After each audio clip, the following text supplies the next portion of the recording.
Good morning, y'all. It is processing day. I'm going to attempt to take you guys with us.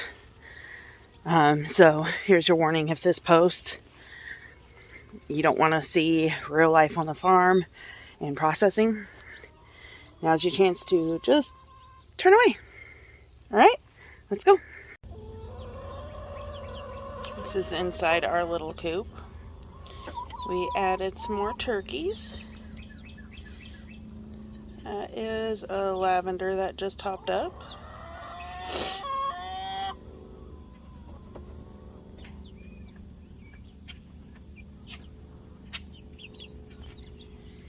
And we've got our big coop. Robert. We finally got her back in here, away from those guys. Those are who we are, that's what we're processing today. There's 8 that we're processing. And this lady is Broody, we think.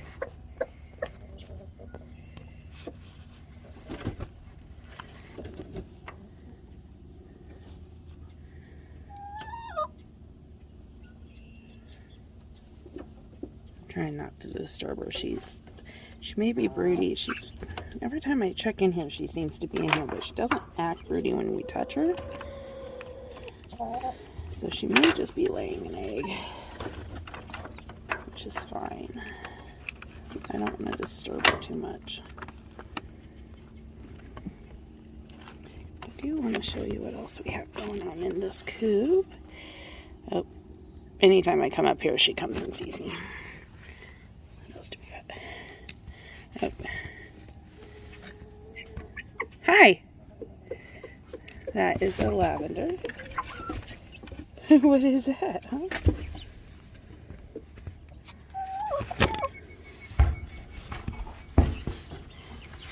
So that's Easter egger, and I think that's our Orpington and our turkey.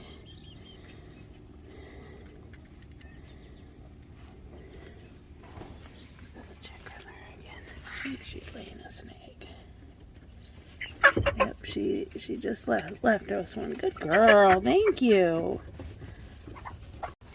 So it's early and we have 2. Oh, those were both Easter eggers.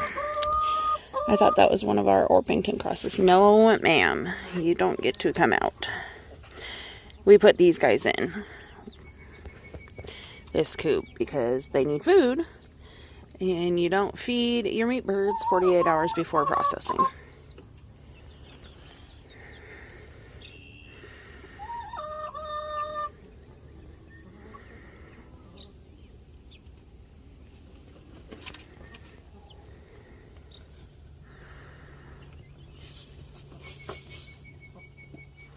What are you gonna do? Lay an egg in the middle?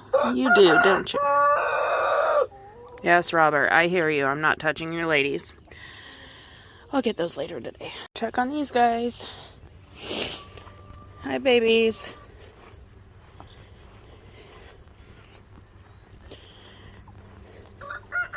So we're going to go to church. And then we will come home. We will process these guys. And then we'll go to bowling. It is time.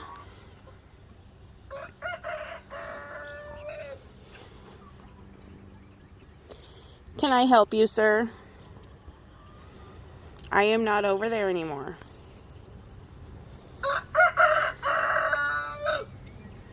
Yes, cock-a-doodle-doo.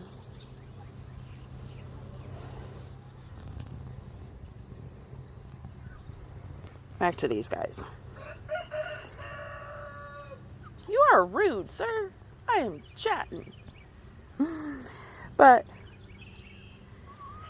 these are the ones we're processing today. There is 8 of them. It is time they go.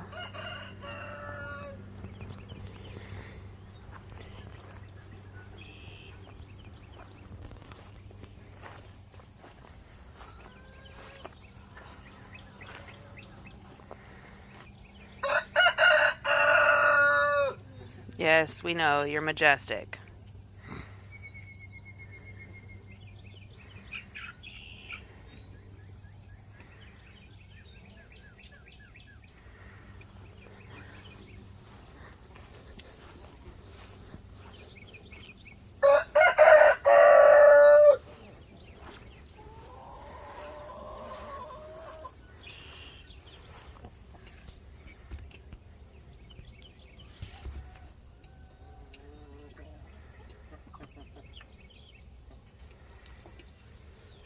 There's our beautiful turkey.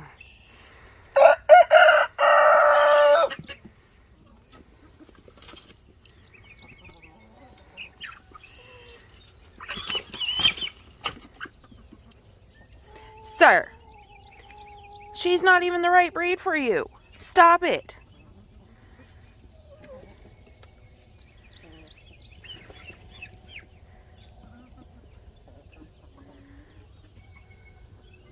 Pick a chicken. Preferably one old enough. I hear you, Mama.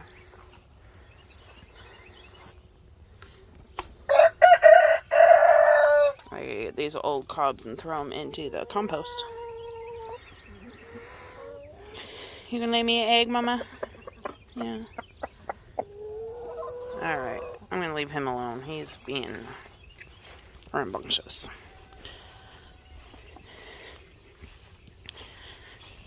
If anybody needs a Hampshire cross boar, Major is available. I know that's not what this video is about, but I'm walking in, so I thought I'd show him to you. He is available for sale. Price will be on the screen. Reasonable. We're in Central Arkansas. Message me. Email is listed in the description. Let's go check on the boys. Let's go check on the boys. And then I'm going to go in and get ready for church. And then I'll come back once we're set up for processing. Maybe. If we don't have the processing in this video, it's because we have only done it once before and I didn't feel like it was the right thing to share. Okay. Sir, you have your hay. Not sure why it got thrown on the ground and not in hay bag 1, hay bag 2. But they came out and fed, so. Jacob, go eat. Now, I don't feed my boys grain. They hear the grain. They know what grain is because occasionally they'll get a treat, but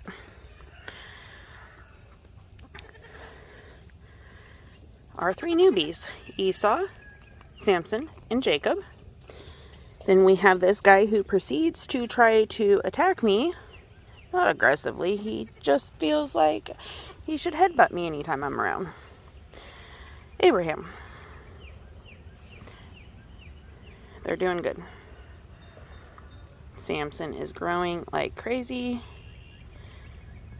Esau is giant. There is a reason they called him Tank. Alright, now let's go check out the girls. And before anybody gets on my case about not feeding the boys grain, do the research on it, then come to me. Unless I feel like they absolutely need the extra calories, and then I'll put the milk maker mix in with it that has the extra goodies to keep them from getting urinary calculi. But right now, they don't need it. These guys do not stay in the pen except for at night. So don't mind how the pen looks. I do need to rake it out though. That is Athena. That is Fancy. Girls, hi. Martina says it is time for me to be let out. Girl, it's church day. Hi, sweetheart. Yeah. When Mama gets back from church, you guys will get out, okay? I'll go fill a hay bag for you guys. But they will get out as soon as we get back from church. There's little Miss Fancy. I think I'm going to give her some copper today. She looks like she needs it. And Athena. Fancy. Athena. Athena has more white. Fancy's extra. Oh, look at you, girlfriend. She's extra fancy and she's extra friendly. Huh, babies? Yeah. You're extra friendly, huh, pretty girl? And you just get jealous when mom loves on anybody else but you, huh? Yeah. My friendly girl said, Mommy, it's time to go out. Don't bite me. It hurts. Doll baby. Drinking her water. Bridget.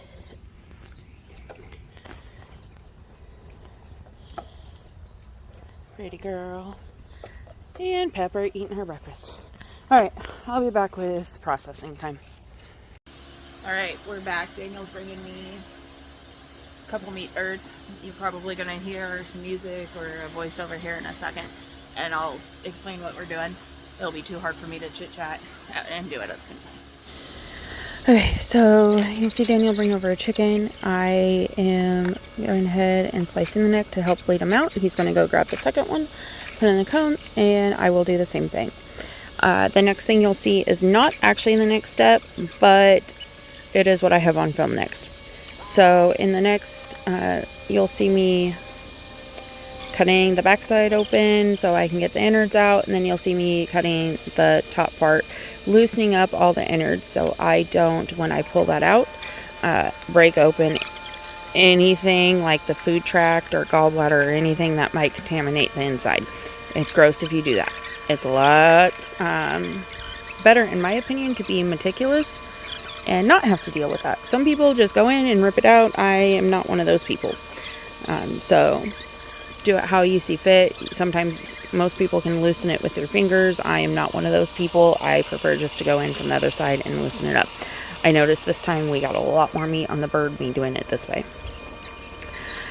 You'll see that I did not just cut where the tail comes out, because that is their bowel tract. You want to expel all their insides before doing that. That was his neck, by the way, not his tail, but expel the outsides before you do the tail, so you can see where you're cutting, so you don't cut into the bowels. And it's just another chicken, and in between I come and I go ahead and slice the neck of the next one, and he holds them while I go ahead and continue processing the one in front of me. We have this worked out that works for us. He does the scalding, the plucking, and he will go catch the birds. And I do the initial slit, and I expel the innards of the birds. Right here, I am struggling to get the innards, but I will eventually get there. And we do cut the necks off. I know some people leave the necks on. What I didn't say with the first bird is I generally start with cutting the feet off right at the kneecap. There is a divot, and it's really easy to cut that way. I believe in the next one I show you that. Yep, right there. See? And it gets the feet out of the way. You see me expelling everything into a bucket that's right next to me. Now, this goes into our compost. Everybody's different. You can think what you want. That's on you. But it goes into our compost. There I am adjusting so you can have a better view. Now, I am not a videographer. I don't have good views. Don't mind my faces that I make while I do this. I'm trying to see. It's hot. It was about 100 degrees. Fortunately, I had a fan on. It wasn't too bad. Daniel had set up a nice shaded area for us. Wonderful husband I have. You see me pulling the innards out. Don't say I didn't warn you. There was plenty of warning in this video that you would see all this. Now, you can see where I'm cutting the tail. I'm watching to not cut anything connected to that. It's gross when you do that. expel everything out. Make sure you get everything. Get the heart, get the liver, get all of the pieces. Look in there, look deep in, reach in, and then I take the neck off. Daniel goes and rinses it and puts it in the cooler with a bag of ice and water. I don't know why I showed you the feet of that bird, but I thought it was cool. Here I am trying to show you where to cut, but clearly I didn't show you where to cut because I turned the bird away from you. Yeah, I have a good view there. Yeah, I'm doing real good with this video. Sorry, guys. I'm going to go ahead and continue to process these birds. Like I said, I cut from both sides. I leave as much as possible. The skin I'm not too worried about. You can be more careful with the skin. Me, I cut some of it off. It gets chewy sometimes. It doesn't bother me if it's on or off. There's the tail feathers, making sure everything's cleared out. And voila. So the next clip you're going to see is Daniel putting the bird into the scalder. You leave it in at 135 to about 150 degrees for just about a minute. And when you pop it into the plucker gets all the feathers off. That is before I process the bird, you'll see here. And that is all I have for you. Until next time, you guys, may God bless you. Bye.